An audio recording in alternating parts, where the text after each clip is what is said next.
नमस्कार, अब तक न्यूज में आपનું हार्दिक स्वागत है। હું છું ઋષિકેશ શુક્લ અને આ રહ્યા આજના મુખ્ય સમાચાર આપના ટીવી સ્ક્રીન પર।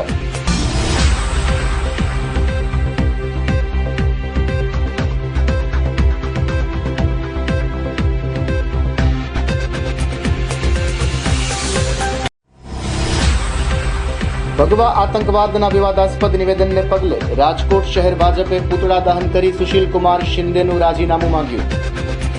ભારતીય જનતા પાર્ટી અને આરએસએસ આ દેશમાં હિન્દુ ભગવો આતંકવાદ ફેલાવી રહ્યા છે।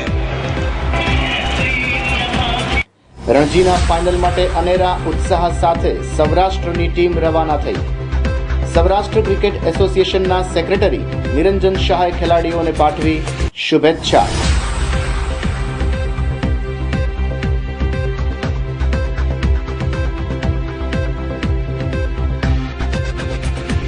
રાજકોટ શહેરમાં જિલ્લા કક્ષાની મતદાન દિવસની ઉજવણી કરાઈ। વયોવૃદ્ધ મતદારોના સન્માન સાથે શાળાના વિદ્યાર્થીઓએ મતદાર તરીકેની ફરજ બજાવવાના શપથ લીધા।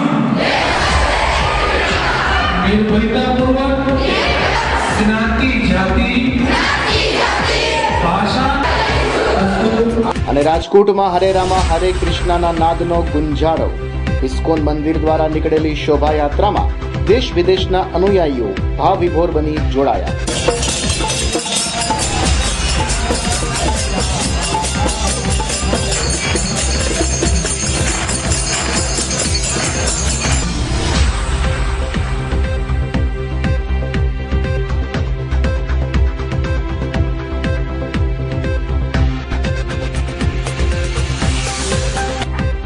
અને હવે જોઈએ સમાચારો વિસ્તારથી।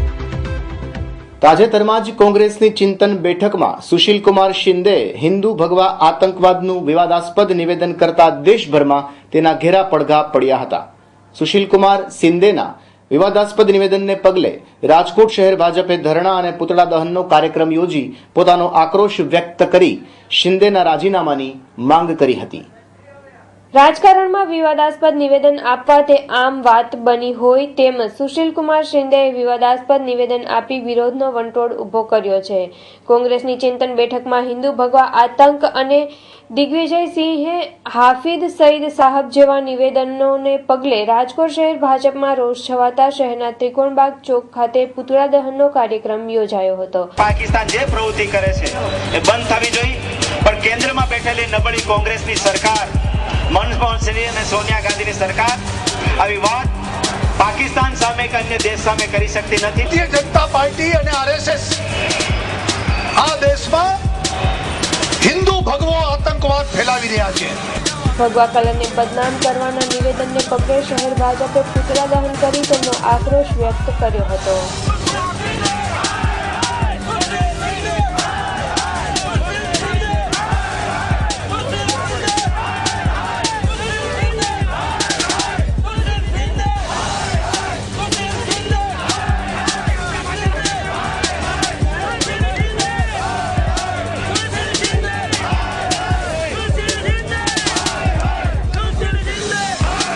જયપુર ખાતે કોંગ્રેસની ચિંતન બેઠકમાં જે રીતે સુશીલ કુમાર શિંદેએ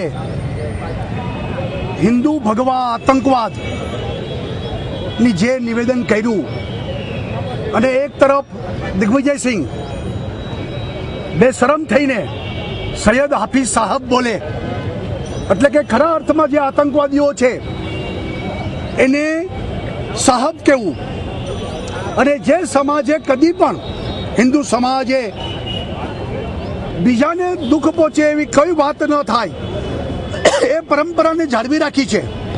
કદી ક્યાંય સાંપ્રદાયિક અથવા તો સામ્રાજ્યી માનસિકતા પણ હિન્દુ સમાજે કદી કરી નથી, અને આ દુનિયામાં શાંતિ રહે એવું હંમેશા હિન્દુ સમાજ કહેતો આવ્યો છે।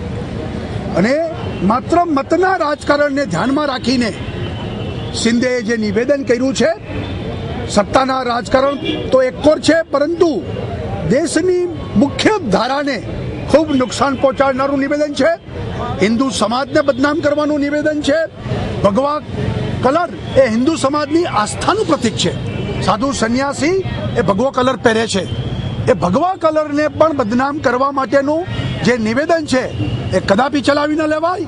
આ સુશીલ કુમાર શિંદે તાત્કાલિક રાજીનામું આપી અને આ દેશની હિત માટે એમને પણ આ કોંગ્રેસ પગલું ભરાવે એ પ્રકારની માંગણી સાથે આજે ધરણા અને પુતળા દહનનો કાર્યક્રમ થયો છે. ધરણા અને પુતળા દહનના કાર્યક્રમમાં શિંદે તુને ક્યા કિયા, દેશ કો બદનામ કિયા જેવા વિવિધ બેનરો તેમજ શિંદે હાય હાય, કોંગ્રેસ હાય હાયના નારા લગાવવામાં આવ્યા હતા. આ સાથે જ રાજકોટ ભાજપના નેતાઓએ પ્રવચન કર્યું હતું.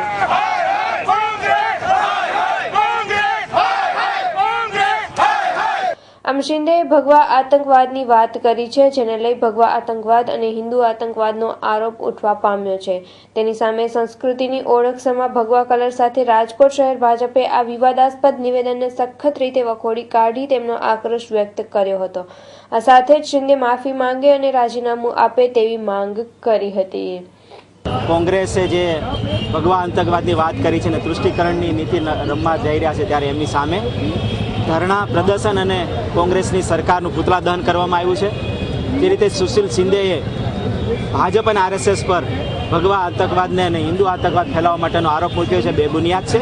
એમની સામે દેશભરમાં જ આક્રોશ સાથે સાચા અર્થમાં ભગવો કલર એ સાંસ્કૃતિક ધરોહરની પહેચાન છે, ત્યારે દેશના અસ્મિતા માટે ભગવા કલરે હંમેશા આગળ આવ્યા છે. ત્યારે આવી મતોના રાજકારણ માટે, આવનારી ચૂંટણીઓ માટે લાભ લેવા માટે, પોતાની મત બેંક પાછી અંકે કરવા માટે આ કોંગ્રેસ સુશીલ શિંદે પાસે આ બોલાવ્યું છે. ત્યારે એમની સામે અવાજ ઉઠાવવા ભારતીય જનતા પાર્ટીનો કાર્યકર્તા શેરી ગલી સુધી રાજકોટમાં પહોંચ્યો છે.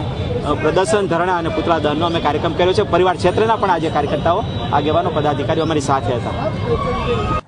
રાજકોટ શહેરના બી ડિવિઝન પોલીસ મથકમાં ફરજ બજાવતા પોલીસ સબ ઇન્સ્પેક્ટરે પોતાની સર્વિસ રિવોલ્વરમાંથી ફાયરિંગ કરી પોતાની પત્નીને ઠાર કરતા આ બનાવ અંગે એ ડિવિઝન પોલીસે વિધિસર એફઆઈઆર નોંધ્યા બાદ મોડી રાત્રે હિરણસિંહ પરમારની ધરપકડ કરી હતી.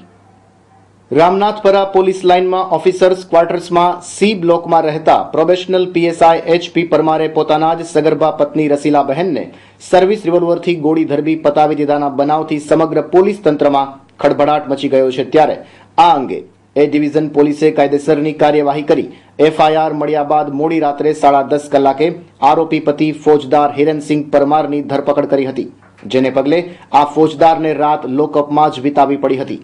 જો કે હજુ પણ આરોપી ફોજદાર પત્નીએ આપઘાત કર્યાનું જ રટણ કરે છે. ત્યારે એ ડિવિઝન પોલીસ દ્વારા રિમાન્ડ મેળવવા તજવીજ હાથ ધરવામાં આવી છે.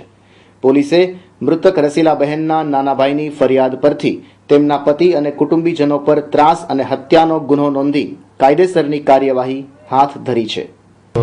ગઈકાલ તારીખ 23/1/2013 રોજ કલાક 33 વાગે probationer police sub inspector Hirensinh Parmar તથા એમના પરિવાર વિરુદ્ધ આઈપીસી કલમ 498 302 114 તથા આર્મ્સ એક્ટ કલમ 30 મુજબ ગુનો દાખલ કરવામાં આવેલો, જે અંતર્ગત probationer police sub inspector Shri Hirensinh Parmar નાઓને ગઈકાલ રાતના 22:30 વાગે અટક કરવામાં આવેલા છે.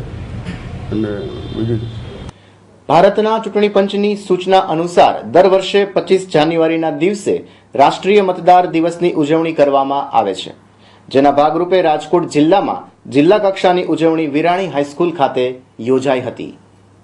આમ તો 25 જાન્યુઆરીના રાષ્ટ્રીય મતદાન દિનની ઉજવણી થતી હોય છે, પરંતુ ચાલુ વર્ષે 25 જાન્યુઆરીના જાહેર રજા આવતી હોવાથી 24 જાન્યુઆરીના આ ઉજવણી કરવાનું નક્કી થયું હોવાથી રાજકોટની વિરાણી હાઈસ્કૂલ ખાતે ઉજવણી કરવામાં આવી હતી, જેમાં રાજકોટ જિલ્લાના તમામ તાલુકાઓની આશરે 700 જેટલી પ્રાથમિક શાળાના વિદ્યાર્થીઓ જોડાયા હતા.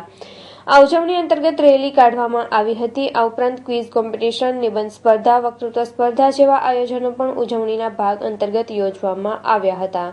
આ સાથે જ શાળાના બાળકોને જાગૃત મતદાર તરીકેની ફરજ બજાવવાના શપથ પણ લેવડાવવામાં આવ્યા હતા. આ તકે રાજકોટ જિલ્લાના 3 વયોવૃદ્ધ મતદારોને શાલ ઓઢાડી તેમનું સન્માન કરવામાં આવ્યું હતું. ભારતના ચૂંટણી પંચ દ્વારા રાષ્ટ્રીય મતદાતા દિવસની ઉજવણી કરવામાં આવે છે. છેલ્લા 3 વર્ષથી વિવિધ કાર્યક્રમો રાજકોટ જિલ્લામાં પણ કરવામાં આવે છે. આજરોજ રાજકોટ જિલ્લામાં આ અંગેનો જિલ્લા કક્ષાનો કાર્યક્રમ વિરાણી હાઈસ્કૂલ ખાતે આયોજિત કરવામાં આવેલો છે. આમાં સવારે વિદ્યાર્થીઓની મતદાતા જાગૃતિ અંગેની રેલી પણ પ્રસ્થાન કરવામાં આવી. આજે સમગ્ર દિવસ દરમિયાન વિવિધ કાર્યક્રમોનું પણ જિલ્લા વહીવટીતંત્ર અને ચૂંટણી તંત્ર દ્વારા આયોજન કરવામાં આવેલું છે. આ પૈકી આખા જિલ્લાની લગભગ 700 શાળાઓમાં એક સાથે ક્વિઝ કોમ્પિટિશનનું આયોજન કરવામાં આવેલું છે. આમાં ભારતના ચૂંટણી પંચ, ચૂંટણી તંત્ર અને ચૂંટણી સંચાલનને લગતી વિવિધ પ્રશ્નોત્તરી પણ વિદ્યાર્થીઓને પૂછવામાં આવશે. લગભગ 1 લાખથી વધારે વિદ્યાર્થીઓએ આમાં પ્રતિસ્પર્ધી તરીકે ભાગ લીધેલો છે. જસદણના વીંછિયા રોડ પર શ્રીનાથજી જીનિંગમાં સુરાભાઈ ભરવાડની રહસ્યમય હત્યા થઈ હતી. તે અંગેની તપાસ માટે તેના ભત્રીજાને અનેક પ્રકારે કનડગત થઈ રહી છે, જેને પગલે માલધારી સમાજે આવેદનપત્ર પાઠવ્યું હતું. જસદણ ખાતે આવેલી શ્રીનાથજી જીનિંગ મિલમાં સુરાભાઈ ભરવાડની ભેદભરમ સર્જાય તે રીતે હત્યા કરવામાં આવી હતી. આ હત્યાનો ભેદ ઉકેલાય અને આરોપી પકડાઈ જાય તેવી પરિવારની માંગ છે. બીજી તરફ જીનિંગના મહેતાજીની ફરિયાદને ધ્યાનમાં લેવામાં આવી છે, તે સુરાભાઈના પરિવારને માન્ય નથી. જોકે જસદણ સિવિલ હોસ્પિટલમાં સુરાભાઈની ડેડ બોડીને વધારે સમય રાખવામાં આવી હોવાને પગલે પોલીસ તેમના ભત્રીજા કાળુભાઈ પર ખાર રાખી રહી હોવાની વાત તેમણે કરી હતી. સમગ્ર ઘટનાને પગલે ડીવાયએસપીએ નિવેદન લેવા માટે કાળુભાઈને બોલાવ્યા હતા, ત્યારે પોલીસ કોન્સ્ટેબલે ધમકી આપી હતી કે 2 મહિનામાં તેને કોઈ ગુનામાં સંડોવી અને આકરી સજા કરાવવામાં આવશે. પોલીસના આવા માનસિક ત્રાસને પગલે કાકા સુરાભાઈ ભરવાડની રહસ્યમય હત્યાની તપાસ CID ક્રાઇમને સોંપવાની માલધારી સમાજે માંગ કરતું આવેદન પાઠવ્યું હતું. મારા શ્રીનાથ જીનમાં મારા કાકાની હત્યા કરવામાં આવી, તે હત્યાનું રહસ્ય જાણવા માટે અમે સિવિલ હોસ્પિટલમાં ડેડ બોડી રાખવામાં આવીને કીધું ભાઈ જ્યાં સુધી હત્યારાઓ ન પકડા ત્યાં સુધી ડેડ બોડી હટાવવામાં નહીં આવે. એની પોલીસે અમને ખાતરી આપી. ત્યાર પછી અમે ડેડ બોડી હટાવી. તેનું મને નિવેદન લેવા માટે પોલીસ સ્ટેશને બોલાવવામાં આવ્યો. એટલે મેં કીધું ભાઈ મારું નિવેદન લ્યો, પણ મારી સહી લ્યો અને એની મને કોપી આપો તો હું નિવેદન આપું. છતાં મારું નિવેદન લીધું પણ મને કોપી ન આપી અને મારી સહી ન આપી. ત્યારબાદ દિલાવર ખાને મને ધમકી આપી મારી નાખવાની કે તું અવારનવાર પોલીસ વિરુદ્ધ જાસ અને આ જે તું કરે છે સારું નથી કરતો. જે ડેડ બોડીનું જે કામ કર્યું તે સારું નહોતું કર્યું. દિલાવર ખાન પઠાણ જે ડિસ્ટાફનો કોન્સ્ટેબલ છે જસદણ પોલીસ સ્ટેશનમાં, અને ડીવાયએસપી સાહેબની હાજરીમાં મને ધમકી આપવામાં આવી હતી. પંજાબને કચડી સૌરાષ્ટ્રની ટીમે રણજી ટ્રોફીના ફાઇનલમાં પ્રવેશ કર્યો છે. ત્યારે મુંબઈ ખાતે ફાઇનલ રમવા જવા માટે સૌરાષ્ટ્રની ટીમ રાજકોટથી રવાના થઈ હતી. ત્યારે સૌરાષ્ટ્ર ક્રિકેટ એસોસિએશનના સેક્રેટરી શ્રી નિરંજન શાહે પણ ખેલાડીઓને શુભેચ્છા પાઠવી હતી. રણજી ટ્રોફીના ઇતિહાસ પર નજર કરીએ તો સૌરાષ્ટ્રની ટીમ પ્રથમ વખત જ ફાઇનલમાં પહોંચી છે. સૌરાષ્ટ્રની ટીમનો મુકાબલો ફાઇનલમાં મુંબઈ સાથે થવાનો છે, ત્યારે ફાઇનલ રમવા માટે સૌરાષ્ટ્રની ટીમ મુંબઈ જવા માટે રવાના થઈ હતી. આ તકે એરપોર્ટ પર ટીમને શુભેચ્છા પાઠવવા માટે સૌરાષ્ટ્ર ક્રિકેટ બોર્ડના સેક્રેટરી અને BCCIના વાઇસ પ્રેસિડેન્ટ નિરંજન શાહ પણ ખાસ ઉપસ્થિત રહ્યા હતા અને ખેલાડીઓને શુભેચ્છા પાઠવી હતી. જ્યારે રણજી ટ્રોફીના ઇતિહાસમાં પ્રથમ વખત જ સૌરાષ્ટ્રની ટીમ ફાઇનલમાં પહોંચી છે અને નિરંજન શાહ સેક્રેટરી છે, ત્યારે તેમના કાર્યકાળ દરમિયાન સૌરાષ્ટ્રની ટીમ રણજી ટ્રોફી જીતે તેવું સ્વપ્ન નિરંજન શાહ સેવી રહ્યા છે. અમારા માટે ખૂબ આનંદનો દિવસ છે અને રણજી ટ્રોફી ફાઇનલ સૌથી મોટું મેચ અમારા એસોસિએશન માટે છે અને આજે ટીમ જઈ રહી છે અને મને લાગે છે કે જે રીતે આગલા 10 મેચમાં એ લોકોએ દેખાવ કર્યો એ જ તરીકે દેખાવ ચાલુ રાખે અને મુંબઈ સાથે સુંદર મેચ રમે. અને હું માનું છું કે મારું ડ્રીમ હતું કે જો એકવાર મારા ટાઈમમાં રણજી ટ્રોફી સૌરાષ્ટ્રને મળે. સૌરાષ્ટ્રની ટીમ રણજીના ફાઇનલમાં પહોંચી છે, ત્યારે ખેલાડીઓમાં પણ ભારે ઉત્સાહ જોવા મળી રહ્યો છે. જયદેવ ઉનડકટે તો આ સમયે શાનદાર પરફોર્મન્સ આપવા પૂરતો પ્રયાસ કરવાની વાત કરી હતી. સાથે જ માસ્ટર બ્લાસ્ટર સચિન તેંડુલકર જેવા મહાન ક્રિકેટરને આઉટ કરવાની વાતને પડકાર સમાન ગણાવી હતી. ફાઇનલમાં સચિન પણ રમવાના છે, એમના માટે કોઈ પ્લાન બનાવ્યો છે? ના, એની માટે તો કોઈ પ્લાન બનાવી, તો સૌથી સારા પ્લેયર છે, એની માટે કંઈ કહેવાય નહીં. પણ અમે એની સામે જેટલું બને એટલું સારામાં સારી પ્લેયર્સ એફર્ટ કરશે અને આઉટ કરવાની, અમે કોશિશ કરશું કે અમે કઈ રીતના બધી આખી ટીમ તરીકે રમશું પછી એમાં જીતીશું. अब तक न्यूઝમાં સમાચાર હજુ પણ છે, પરંતુ પહેલા લઈએ આ વિરામ.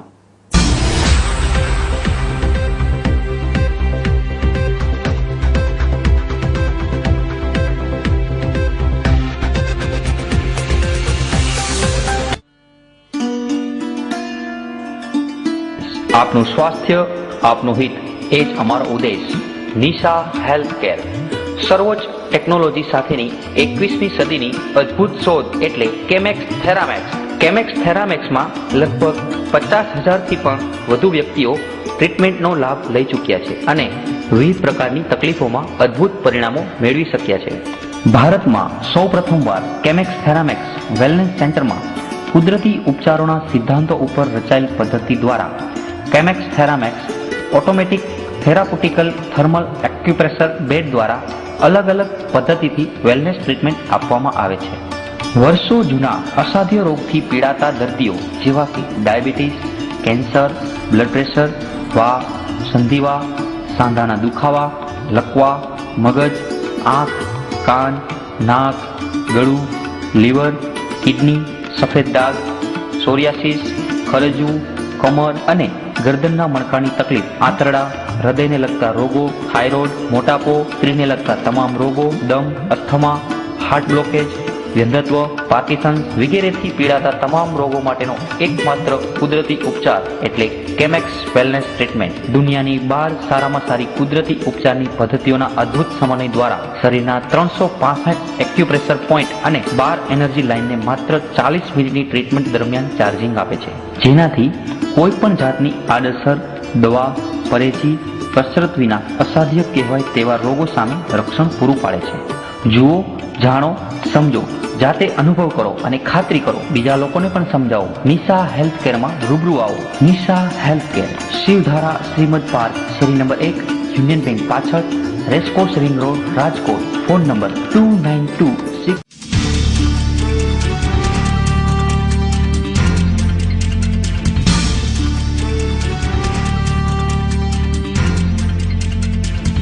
વિરામ બાદ ફરી એક વખત સ્વાગત છે આપનું અબ તક ન્યૂઝમાં. માંગરોળ તાલુકાના સાંગાવાડા બીટમાં જળાશયમાં કુંજ પક્ષીઓના શિકાર કરતા 4 શિકારીઓને શિકારના સાધનો સાથે રંગે હાથ પકડી પાડી કુલ રૂપિયા 80,000નો દંડ માંગરોળ નોર્મલ વન વિભાગ દ્વારા ફટકારવામાં આવ્યો હતો. જૂનાગઢ જિલ્લાના માંગરોળ નજીકના સીલ ગામની નેત્રાવતી નદીને કાંઠે હજારોની સંખ્યામાં વિદેશી પક્ષીઓ પોતાના દેશને છોડી આવતા હોય છે. કુદરતી સૌંદર્યથી અદ્ભુત નજારો જોવા સહેલાણીઓ પણ આ સ્થળે રજાના દિવસે રજા માણવા માટે આવે છે. પરંતુ છેલ્લા ઘણા દિવસોથી રાત્રિના આ નદીપટમાં કુંજ પક્ષીનો શિકાર થાય છે તેવી વન વિભાગને રજૂઆત કરવા છતાં પણ કોઈ નક્કર પગલાં ભરવામાં આવતા ન હતા. ત્યારે રાત્રિના સમયે વિદેશી કુંજ પક્ષીઓનો શિકાર કરવા માટે શિકારીઓ આવ્યા હોય તે અંગે નેચર યુથ ક્લબના મેમ્બરો તેમજ ગામના લોકોને જાણ થતા ઘટના સ્થળે કુંજ પક્ષીઓનો શિકાર કરતા આરોપીઓને પકડી પાડવામાં આવ્યા હતા. માંગરોળ ફોરેસ્ટ ડિપાર્ટમેન્ટને જાણ કરતા ડિપાર્ટમેન્ટના માણસોએ પણ ઘટના સ્થળે પહોંચી જઈ શિકારના સાધનો સાથે આરોપીઓને પકડી પાડી તેમની પૂછપરછ હાથ ધરી હતી. જોકે પર્યાવરણ પ્રેમીઓએ વન વિભાગે આ અંગે અપનાવેલી ઢીલી નીતિ સામે અસંતોષ વ્યક્ત કર્યો હતો. શીલ ગામના રહીશ છીએ અને ત્યાં અમે પર્યાવરણ પ્રેમીઓ રાત્રે આ કુંજ પક્ષીનો શિકાર થાય એવી બાતમીના આધારે ત્યાં શીલ ગામની નેત્રાવતી નદી ઉપર વોચ રાખેલી. એ દરમિયાન જાણવા મળેલ એવું છે કે શેરિયાજ બારા વિસ્તારના 4 થી 5 માછીમાર લોકો કુંજ પક્ષીનો શિકાર કરવા માટે આવેલા, જેને અમે રંગે હાથ પકડી પાડેલા. એમાંથી એક વ્યક્તિ હાથમાં આવી ગયેલો અને 3 વ્યક્તિ નાસીપાસ થયેલા એવું અમને જાણવા મળેલ છે. તે બાબતે અમે આરએફઓ સાહેબ આરડી વંશ સાહેબને રાત્રે 2:15 થી 2:30 ગાળામાં ફોન કરેલો. એક ફોન તો સાહેબે પહેલા તો ઉપાડીને સીધો કાપી જ નાખેલો. એ બાબતે અમે રિપીટ 2-3 વાર ફોન કરેલો ત્યારે સાહેબે ફોન ઉપર શરમણભાઈસિંહને જવાબ આપેલો કે હું હાજર નથી પણ મારા માણસો રવાના થઈ ગયા છે. અને જે સત્વરે અત્યારે હજી સુધી પણ કાંઈ અત્યારે કેટલા વાગ્યા છે? અત્યારે 11:30 નો ટાઈમ થઈ ગયેલ છે, છતાં પણ સાહેબ હજી ઓફિસ હાજર નથી કે ઓફિસથી અમારા પર્યાવરણ પ્રેમીઓને કઈ સંતોષકારક જવાબ પણ મળતો નથી. જ્યારે પણ અમે આ બાબતે ફોન કરીએ સાહેબને કે સાહેબ અમને આવો પ્રોબ્લેમ થાય છે તો સાહેબ અમને ઉલટ પુલટ જવાબ આપે છે કે ભાઈ તમે આ તમારું કામ નથી ને આ તો અમારું કામ છે ને અમે જે કરીએ એ તમે કરવા દો ને તમે આમાં ઇન્વોલ્વ ન થાવ ને એવા બધી ટૂંકમાં એવું કે સાહેબને કામનો બોજો આવી શકે એવા કામમાં સાહેબને કદાચ રસ નથી એવું અમને પર્યાવરણ પ્રેમીઓને લાગે છે. રાત્રિના સમયે જે વોચ ગોઠવવામાં આવી હતી તેને પગલે સૌપ્રથમ એક શિકારીને પકડી પાડવામાં આવ્યો હતો, જ્યારે 3 શિકારીઓ નાસી છૂટ્યા હતા. પરંતુ અબ્દુલ હાસન નામના વ્યક્તિને શિકારના સાધનો સાથે પકડી પાડતા તેની આકરી પૂછપરછ કરતા તે ભાંગી પડ્યો હતો અને નજીકના કોસ્ટલ જંગલમાં છુપાયેલા અન્ય 3 શિકારીઓ વિશે તેણે માહિતી આપતા માત્ર 3 કલાકમાં જ અન્ય 3 શિકારીઓને પકડી પાડવામાં વન વિભાગને સફળતા મળી હતી. અને આ સાથે જ આ તમામ શિકારીઓ પર કાયદેસરની કાર્યવાહી હાથ ધરી રૂપિયા 80,000નો દંડ ફટકારવામાં આવ્યો હતો.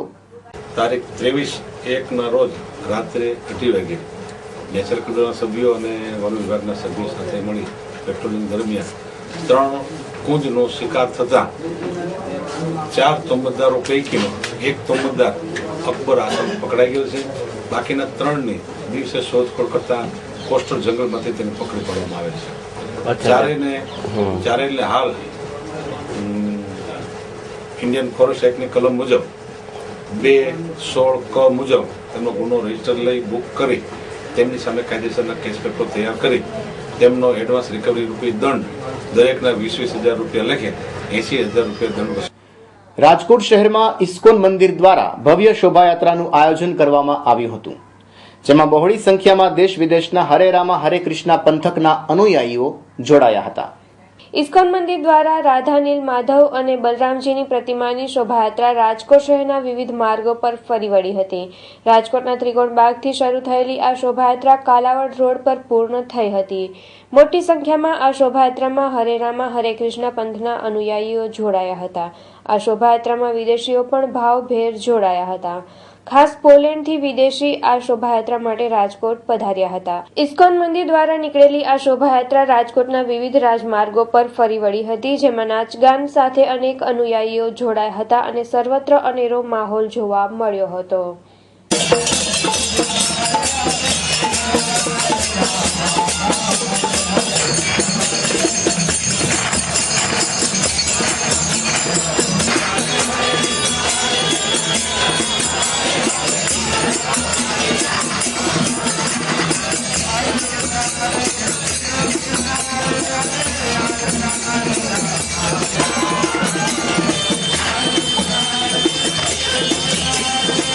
હઝરત મોહમ્મદ પૈગંબર સાહેબની જન્મ જયંતિ નિમિત્તે રાજકોટ શહેર સમસ્ત સુન્ની મુસ્લિમ સમાજ દ્વારા 12 પ્રકલ્પના ભાગરૂપે મંદબુદ્ધિના બાળકોને જમાડવાની સેવાકીય પ્રવૃત્તિ કરવામાં આવી હતી. દર વર્ષની જેમ આ વર્ષે પણ હઝરત મોહમ્મદ પૈગંબર સાહેબની જન્મ જયંતિ નિમિત્તે ખાસ સેવાકીય કાર્યો રાજકોટ શહેર સમસ્ત સુન્ની મુસ્લિમ સમાજ દ્વારા કરવામાં આવ્યા હતા, જેમાં ગાયને ઘાસ, પક્ષીને ચણ નાખવા સહિતના 12 પ્રકલ્પ કરવા અંગેના વિવિધ આયોજનો હાથ ધરવામાં આવ્યા હતા. જેના ભાગરૂપે રાજકોટ શહેરમાં જ્યાં મંદબુદ્ધિના બાળકો તાલીમ લે છે ત્યાં તેમને જમાડવામાં આવ્યા હતા. મંદબુદ્ધિના બાળકોએ સૌપ્રથમ પ્રાર્થના કરી અને ત્યારબાદ શિષ્ટબદ્ધ રીતે એક સાથે ભોજન કર્યું હતું. રાજકોટ શહેર સમસ્ત સુન્ની મુસ્લિમ સમાજે હઝરત મોહમ્મદ પૈગંબર સાહેબની જન્મ જયંતિ નિમિત્તે માનવતા સાથે જે સેવાકીય પ્રવૃત્તિ હાથ ધરી છે તે અન્યોને પણ પ્રેરણા પૂરી પાડે તેવી છે. આજે અમે સ્નેહ નિર્જર કે જે મંદબુદ્ધિના બાળકો જ્યાં અભ્યાસ કરે છે, જ્યાં તાલીમ લે છે અને જેના માટે અમે મંદબુદ્ધિના બાળકોને જમાડવા માટે અહીંયા અમારી સુન્ની મુસ્લિમ જમાત રાજકોટ શહેર સમસ્ત સુન્ની મુસ્લિમ જમાત દ્વારા જે આયોજન કરેલું છે એ મુજબ અમે લોકો અહીંયા મંદબુદ્ધિના બાળકોને જમાડવા માટે આજે અહીંયા આવ્યા છીએ. અને આ પ્રકલ્પમાં અમે જે 12 પ્રકલ્પો કર્યા છે એ મુજબ અમે કાલે સિવિલ હોસ્પિટલની અંદર ફ્રૂટ વિતરણ કરવાનું છે. એવી જ રીતે જે વિધવા બહેનો અને જે જરૂરતમંદ લોકો છે એને અનાજની કીટ બનાવી અને આપવાના છીએ. આ રીતે અમારો સમસ્ત સુન્ની મુસ્લિમ સમાજનો આ પ્રકલ્પો અમે જાહેર કર્યા છે. ગૌશાળાના લાભાર્થે વિજયભાઈ કોટકના સહયોગથી આગામી ફેબ્રુઆરીમાં રેસકોર્સ ગ્રાઉન્ડમાં શ્રીમદ ભાગવત સત્સંગ મહોત્સવનું આયોજન કરવામાં આવ્યું છે. આ મહોત્સવ માટે રેસકોર્સમાં ખાસ વૃજધામ બનાવવામાં આવશે. આ અંગે માહિતી આપવા માટે સર્કિટ હાઉસ ખાતે એક પ્રેસ કોન્ફરન્સનું પણ આયોજન કરવામાં આવ્યું હતું. રાજકોટમાં તારીખ 2 ફેબ્રુઆરીથી 8 ફેબ્રુઆરી સુધી રેસકોર્સ ગ્રાઉન્ડમાં શ્રીમદ ભાગવત સત્સંગ મહોત્સવનું ખાસ આયોજન કરવામાં આવ્યું છે, જેમાં શ્રીમદ ભાગવત સપ્તાહનું રસપાન દ્વારકેશ લાલજી મહોદય કરાવશે. કથાનો સમય બપોરે 3 થી 6 રાખવામાં આવ્યો છે. તારીખ 1 ફેબ્રુઆરીએ બપોરે 3 વાગ્યે ત્રિકમરાયજી હવેલી યાજ્ઞિક રોડથી ભવ્ય શોભાયાત્રા નીકળશે. આ કથામાં 15,000 લોકો બેસી શકે તેવી વ્યવસ્થા કરવામાં આવી છે. તેમજ આ કથામાં બહાર ગામથી દરરોજ 5,000 જેટલા શ્રદ્ધાળુઓ કથાનું શ્રવણ કરવા આવશે. શ્રીજી ગૌશાળાના ગૌભક્ત સાથે શહેરના વિભિન્ન સમાજ સેવકો, અગ્રણીઓ અને વૈષ્ણવ સમુદાય આ કથા માટે તડામાર તૈયારીઓમાં વ્યસ્ત થયો છે. ત્યારે કથામાં પ્રસંગને અનુરૂપ નિત્ય ઉત્સવો જેવા કે ગિરિરાજનો અન્નકોટ, યમુનાજી આરતી, વૃંદાવનની રાસ મંડળી દ્વારા કૃષ્ણ લીલા, નાટ્ય રૂપકો અને રાસ લીલાનું પણ ખાસ આયોજન કરવામાં આવ્યું છે. પ્રજાસત્તાક પર્વ નજીક આવી રહ્યું છે ત્યારે પ્રજાસત્તાક દિન પૂર્વેની ઉજવણી રાજકોટ શહેરના વોર્ડ નંબર 10માં કરવામાં આવી હતી, જે અંતર્ગત હસાયરાનું અનોખું આયોજન કરવામાં આવ્યું હતું. પ્રજાસત્તાક પર્વની ઉજવણીના ભાગરૂપે રાજકોટ મહાનગરપાલિકા દ્વારા પ્રજાસત્તાક પર્વ જાગૃતિ રેલી તથા વંદે માતરમ સમૂહ ગાનનું આયોજન કરવામાં આવ્યું હતું. ત્યારે વોર્ડ નંબર 10માં હનુમાન મઢી ચોક ખાતે ભવ્ય હસાયરો ઉજવણીના કાર્યક્રમ અંતર્ગત યોજાયો હતો, જેમાં ધીરુભાઈ સરવૈયા અને ગુલાબદાનભાઈ બારોટે તેમની આગવી અદામાં લોકોને હસાવ્યા હતા. બહોળી સંખ્યામાં હસાયરાના આ અનોખા કાર્યક્રમમાં લોકો જોડાયા હતા અને વહી રહેલી હાસ્યની છોડોમાં લોકો મન મૂકીને હસ્યા હતા. હું નદીએ ફૂલાર પધરાવા ગયો, ઘોડાપુર આવેલું નદીમાં, એમાં માણસો પૂર જોવા આવ્યા. એક ભાઈ નું પગ સ્લીપ થયો હતો, પડ્યો પૂરમાં. આવે તણા તો માણસ તણખલા પકડે આમ જાવા મારી જતો હતો. એમાં એક માછલી હાથમાં આવી ગઈ, તણાતા કાંઠે ઘા કર્યો. તું તો બચી જા, મારું થાવું હોય એમ. મારે કેવું પડ્યું, તું તો મરી ગયો, આ નહીં મારતો ગયો. હવે એના મન પૂઈને સમજતો. આપણે એક ભાઈ આ જમીનના ધંધામાં 80 લાખ રૂપિયા કમાણો, એને એમ થયું સરકારી દવાખાને જાઓ, ગરીબ દર્દીની સેવા કરી આવું, દવા લઈ લઉં, દવા ન લેવી પડે. એટલે સરકારી હોસ્પિટલે પૂગી ગયો. એક બાપાના પલંગ પાસે ઉભા રહીને કે, બોલો બાપા, હું આપની શું સેવા કરી શકું? બાપા હુતા હુતા કે, સેવાનો દીકરો થામા, ઓક્સિજનની નળી ઉપરથી પગ લઈ લે. હા, એક વિદ્યાર્થી મારા પ્રોગ્રામમાં આવ્યો, કાલું બોલ્યો, નાનકડો, હે ધીલુભાઈ, તમે દેશ વિદેશમાં પ્રોગ્રામ આપ્યા? કીધું આપ્યા. મને કે હું પૂછું એ કહી દો તો 500 રૂપિયા આપું, ન કહી શકો તો તમે 500 આપશો? કીધું આપું. તું પૂછને મને ન આવડે એવું બને? મને કે ફ્રીજમાં રાખી તો ગરમ રહે શું? હું મૂંઝાણો. ફ્રીજમાં તો આપણે ગમે એ વસ્તુ મૂકો ઠંડી થઈ જાય, કપડા મૂકો તો એ ઠંડા થઈ જાય. ન કહી શક્યો. મેં કીધું હાલે 500 રૂપિયા. તું કે? મને કે એ તો તમે કહી ન શક્યા એના આપ્યા. આના તો 500 અલગ થાય, લાંબો ગાળ્યો કે. મને જાણવાની જિજ્ઞાસા થઈ, બીજા 500 આપ્યા. હાલે કીધું હવે કે ફ્રીજમાં રાખીએ તો ગરમ રહે શું? મને કે ગરમ મસાલો. તો આ હતા અત્યાર સુધીના અબ તક ન્યૂઝ. આવતીકાલે બપોરે ફરી મળીશું. ઋષિકેશ શુક્લના નમસ્કાર.